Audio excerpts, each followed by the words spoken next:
आपके सवालात सलीम साफ़ी साहब मोहम्मद अली साहब ने आपसे सवाल किया है। पूछ रहे हैं कि बैरिस्टर गौहर कहते हैं कि जब अदालत इंट्रा पार्टी इलेक्शन को तस्लीम करेगी तभी पार्टी के अंदरूनी मामला हल होंगे, क्या वाकई ऐसा है? नहीं है तो ये कि इंट्रा पार्टी इलेक्शन को तस्लीम अगर अदालत करेगी, जाहिर बात है वो इलेक्शन किस तरह हुआ था हम सबको इल्म है कि वो पेशावर के मज़ाफ़ात में एक जगह पे किया गया था और उसमें जो पुरानी और असली पीटीआई थी वो तो उस वक़्त रुपोश थी या गायब थी। वो ज़्यादातर जो ये न्यू कमर्स थे वो कलाक की शक्ल में उसमें उन्होंने हिस्सा लिया है और ओहदे भी उन लोगों को सलमान अकरम राजा और इस तरह के लोगों को मिले हुए हैं। तो वहाँ पे दूसरी जगहों पे तो उनकी मुश्किलात आसान हो सकते हैं और उनको सीटें मिल सकती हैं, उनको बाकी चीज़ें हो सकती है, लेकिन इंट्रा पार्टी इख्तलाफात जो है उसकी वजह ये नहीं है कि इससे इंट्रा पार्टी इख्तलाफात ख़त्म हो जाएंगे। ठीक है, बहुत शुक्रिया सलीम साफ़ी साहब। अगला सवाल है जी इरशाद भट्टी साहब आपके लिए। आपसे पूछ रही हैं आलिया आमिर कि हुकूमत का कहना है कि महंगाई कम हो गई है, रमज़ान में फल ख़रीदना मुश्किल है, आखिर ये कौन से मुल्क की बात हो रही है जहां महंगाई कम हो गई है?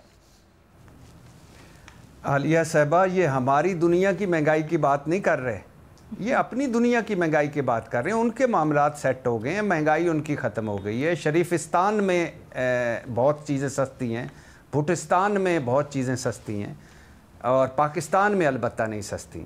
तो आप किन से तवक्को लगा के बैठी हैं? जो भिखारी बना के बैठे हैं कि पिछले साल 7 अरब दा दिता सी, इस साल 20 अरब दा रमज़ान पैकेज दिता, लेना ही लग जाओ। नहीं, इनके पास हमारे मसाइल का आलिया साहबा कोई हल नहीं। ये सुक्की सुक्की बातें करेंगे, इनकी वजह से हम यहाँ पहुँचे हैं और इनसे ही हम तवक्को लगा के बैठे हैं। कोई ऐसी बात आप इनसे तवक्को ना लगाएं। ये एक होए पेशावर की बस में बैठकर लाहौर जाने वाली बात है और किक्कर के दरख्त को खाद और पानी ना दें कि इस पर अंगूर लगेंगे, नहीं लगेंगे। अच्छा भट्टी साहब, आप बड़ी करप्शन के ऊपर बात करते हैं ना। आज शहबाज शरीफ साहब ने कहा है कि एक साल में ऑपोजिशन कोई एक स्कैंडल नहीं सामने ला सकी हमारा। जी, ट्रांसपेरेंसी इंटरनेशनल को भी कोई समझा लें शहबाज शरीफ साहब, जो कहते हैं करप्शन 2 दर्जे बढ़ चुकी है। परसेप्शन है लोगों की। ट्रांसपेरेंसी इंटरनेशनल तासुरात के ऊपर मबनी होता है सर, उसका फैक्ट से कोई लेना देना नहीं है उसका। खुदा की मैडम शेख, अल्लाह आपको वजीर आज़म पाकिस्तान बनाए, हम अगले 10 साल हमें पता ही नहीं होगा कि आप कर क्या रही हैं। सर जो फैक्ट है उसके ऊपर ही बात कर रही हूँ। हाँ, नहीं, मैं कह रहा हूँ ठीक कह रही हैं।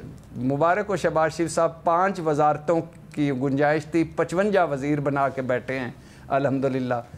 अब और उन्होंने पता है अपनी तकरीर में कहा कि वज़ीरों में इजाफा भी रिलीफ देगा अवाम को। मैं कुर्बान जाऊँ। अच्छा चले ठीक है, थैंक यू भट्टी साहब। अगला सवाल भेजा गया है गौहर जमील साहब की तरफ से। फ़खर दुरानी साहब आपके लिए।